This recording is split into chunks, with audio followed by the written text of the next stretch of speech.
युवा राष्ट्रीय जनता दल बिहार। मैं सभी सम्मानित पत्रकार साथियों का इस संवाददाता सम्मेलन में हार्दिक स्वागत और अभिनंदन करता हूँ। साथियों, आज का जो संवाददाता सम्मेलन है,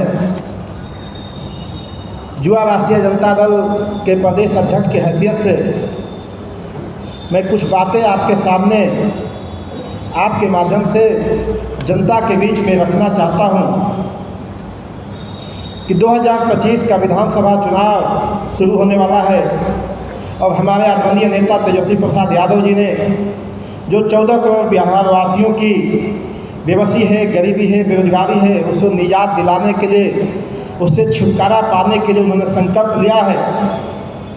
तेजस्वी प्रसाद यादव जी को हाथों को मजबूत करने के लिए युवा राष्ट्रीय जनता दल 2025 के चुनाव के लिए पूरी तरह से तैयार है। युवा राष्ट्रीय जनता दल को अपने चुनौतियों के बारे में भी अंदाज़ा है कि जब हम चुनाव के मैदान में जाएंगे तो हमारी चुनौतियां उन लोगों से हैं जो हवाबाज लोग हैं, चालाक लोग हैं, धूर्त लोग हैं, जुमलेबाज लोग हैं और इनको ताकत देने के लिए सीबीआई जैसी एजेंसी है, इनकम टैक्स जैसी एजेंसी है, आईटी जैसी एजेंसी है, मीडिया और अन्य जो ब्यूरोक्रेट के साथी है, चुनाव आयोग, इन सब के साथ हम लोग को 2025 का चुनाव लड़ना है। लेकिन हमारे साथ बिहार की 14 करोड़ जनता और जनता से जुड़े हुए हमारे मुद्दे हैं, जिनके मुद्दे पर हम जो है इस संघर्ष को, बिहार के 14 करोड़ लोगों को इस अराजकता से निजात दिलाने के इस लड़ाई में कूदे हैं। साथियों, जो हमारे मुद्दे हैं, चूँकि हम जाएंगे, इसलिए युवा राष्ट्रीय जनता दल आने वाले 11 जून से जो हमारे राष्ट्रीय अध्यक्ष, सामाजिक न्याय के योद्धा परम आदरणीय लालू प्रसाद यादव जी का जन्मदिन है, उस दिन से युवा राष्ट्रीय जनता दल संपर्क और संवाद कार्यक्रम चलाएगा।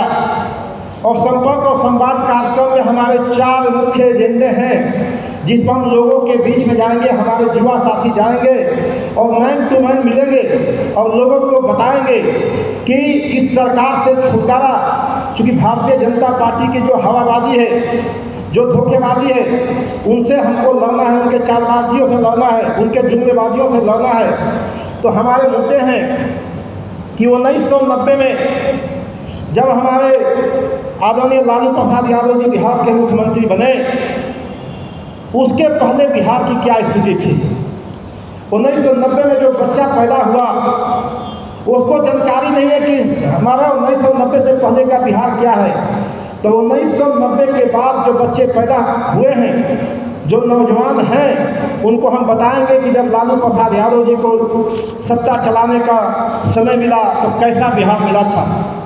दूसरा जो हमारा मुद्दा है, हमारे नेता आदरणीय तेजस्वी प्रसाद यादव जी 17 महीना में जो महागठबंधन की सरकार में इन्होंने काम करने का काम किया, इसके लोगों के हम लोगों के बीच में जाएंगे।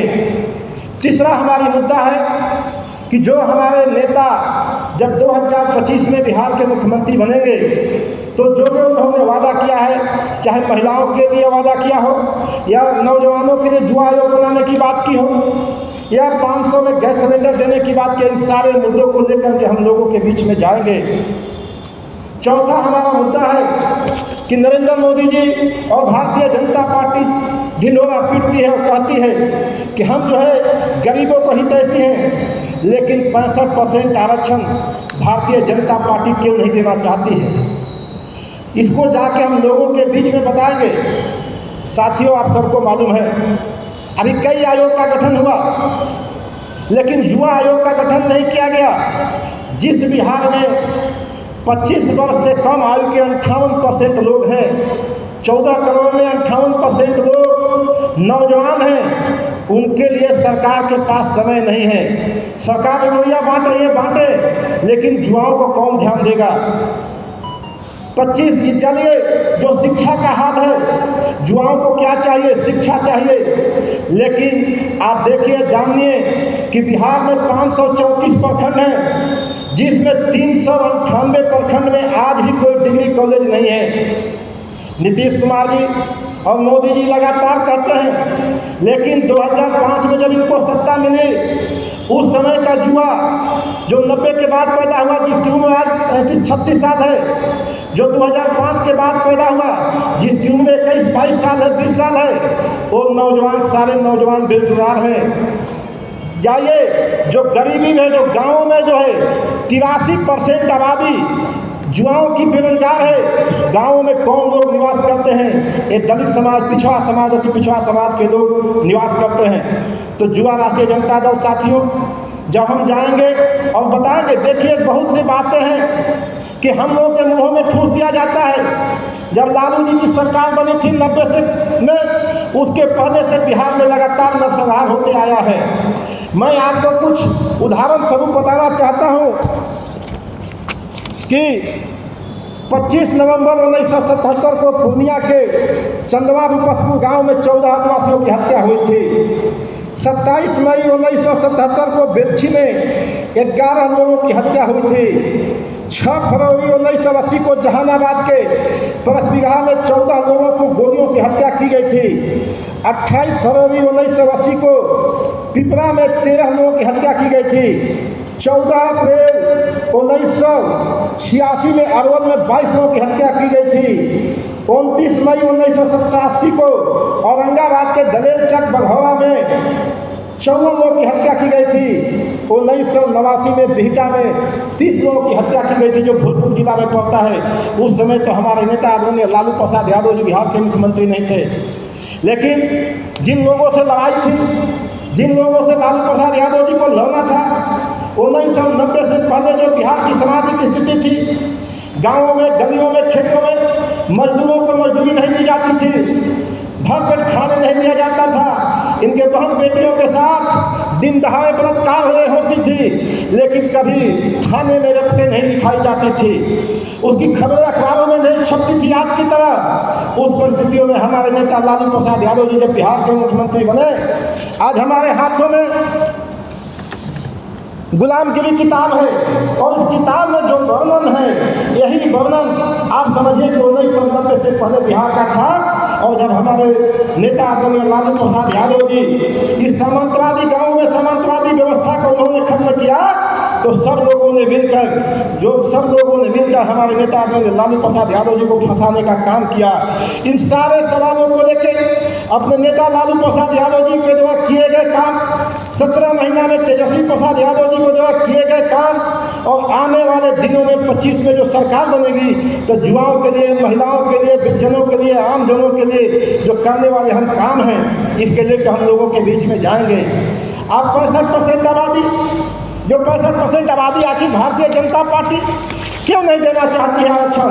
क्योंकि भारतीय जनता पार्टी मनुस्मृति में भरोसा रखने वाले लोग हैं। वो नहीं चाहते हैं कि लोहार का बेटा, कुम्हार का बेटा, बढ़ई का बेटा, तांती का बेटा, कतवा का बेटा, पासी का बेटा भी आने वाले समय में बीडीओ बने, सीओ बने, डॉक्टर बने, इंजीनियर बने।